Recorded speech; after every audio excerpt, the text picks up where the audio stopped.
The world seemed to hold its breath the moment she whispered those words. It was a languid Sunday afternoon in a quiet suburban neighborhood in Colorado. Sunlight spilling gold and warm across the small wooden gate where Mason stood, rooted to the spot. His heartbeat, a deep, resonant drum against his ribs, echoed in his ears as he gazed at Claire, the woman who had, impossibly, walked back into his life after 2 long years of silence. Her eyes, usually so vibrant, now held something deeper than fear, a shimmering vulnerability, a tender tremor that caught in his own throat. And when she said, "I want your baby," it was as if the very ground beneath him tilted, irrevocably shifting his world. His past, a tangled knot of regrets and long-buried hope, rose all at once, demanding to be acknowledged.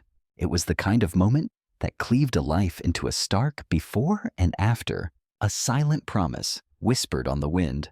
Mason had not always lived with loneliness stitched into the corners of his life. There was a time when laughter had been the very fabric of his home, when dreams were clear and the future seemed to stretch out, generous and bright. But after losing his mother to cancer and then watching Claire, his closest friend, the woman who had understood him better than anyone, simply vanish without explanation, he had slowly, meticulously, built walls around his heart.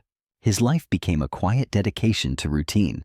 Days at the auto garage, nights in front of old movies, mornings spent feeding the stray cats that wandered near his porch. Predictable, quiet, safe. But life, as he was learning, rarely stayed within the neat lines one drew. Claire's return had been a shock, a profound reawakening that stole his breath. She stood gripping the old wooden gate, her white shirt luminous in the gentle light, her face a canvas of exhaustion and courage. She didn't look like the carefree, impulsive girl he once knew. She looked like someone who had wrestled with shadows, fought battles unseen. As she stepped inside, a tide of memories rushed back, overwhelming him with their vividness. Nights when their voices, soft and low, had stretched into the early hours, talking until the sunrise painted the sky. Afternoons spent in easy laughter, their bodies close, their joy unburdened. And that one late autumn moment, a brush of hands, a lingering gaze, when the unspoken had trembled between them. A fragile, exquisite thing, only to be swallowed by fear. They had shared something real, something delicate, something profoundly unfinished, but nothing, absolutely nothing, explained why she had left. They stood in the yard for a long, quiet moment, the air thick with unspoken questions, a palpable weight. Mason's gaze lingered on her hands, noticing their slight tremor, the way she swallowed hard, as if bracing herself. She told him she had come because she had run out of places to be strong, because the people she once trusted had abandoned her, because life had pinned her into corners she never saw coming. Her confession was a raw, aching unraveling. She had left 2 years ago because she discovered she was pregnant, a truth that had shattered her unprepared heart.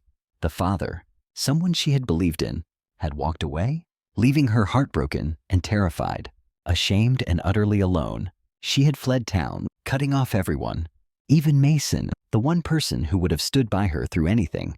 Her voice cracked, a fragile sound, as she recounted losing the baby in her 7th month due to complications.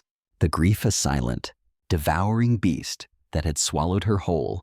Mason listened, his chest a tight knot of ache with every word.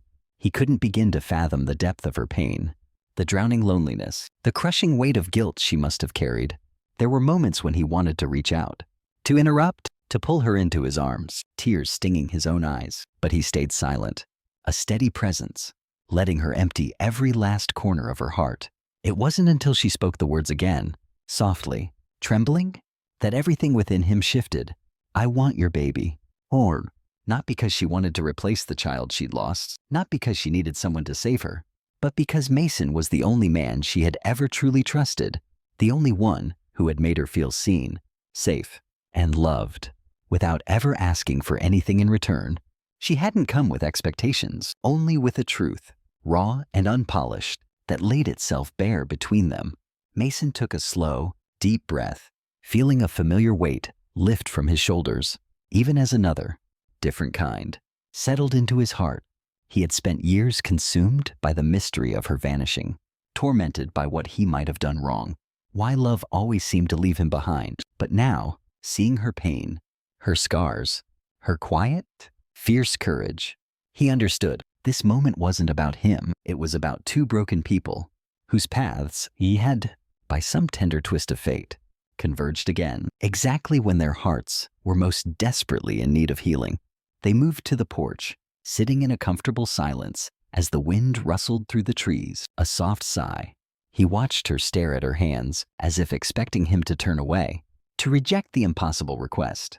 But instead, he reached out, his fingers tracing the delicate bones of her wrist before gently taking her hands in his. Her breath hitched, a soft, startled sound. She hadn't expected kindness after so much hurt, so much solitude. She hadn't expected acceptance, but she had forgotten one thing. Mason had always loved quietly, deeply, without conditions. He confessed that his life had never truly moved forward since she left, not because he couldn't, but because he hadn't wanted to fill a space that she had once occupied so naturally, so completely. Hearing her ask him for something so intimate, so life-changing, wasn't terrifying. It felt, instead, like fate offering them a second chance. A chance to create something real, something lasting, something built not from desperation, but from the slow, tender work of healing. He told her his life had just changed forever, not because she wanted a baby, but because her return had quietly, powerfully opened a door in his heart he thought was locked for good. He didn't see her request as a burden.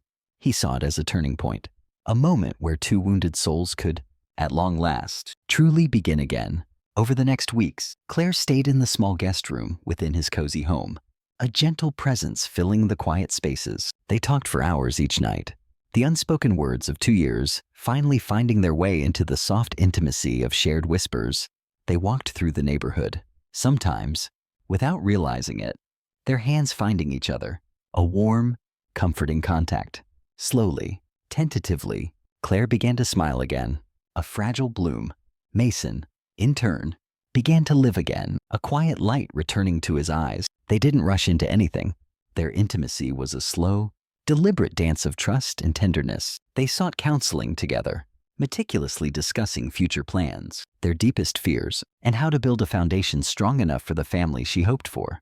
Mason realized he wasn't just ready for fatherhood. He was ready for a life where love didn't hide in the shadows, a life where vulnerability was a strength.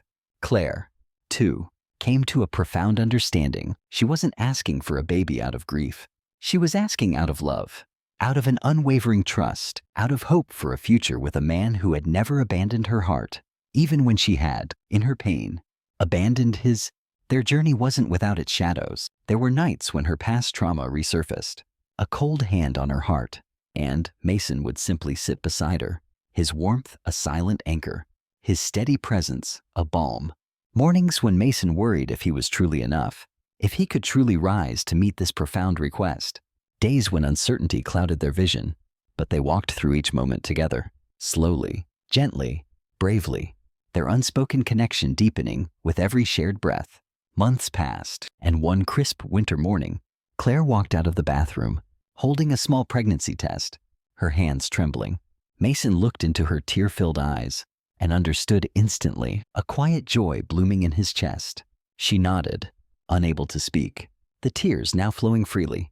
He pulled her into his arms, her body soft and yielding against his, and she cried, not with fear this time, but with a profound, aching gratitude, because she wasn't alone.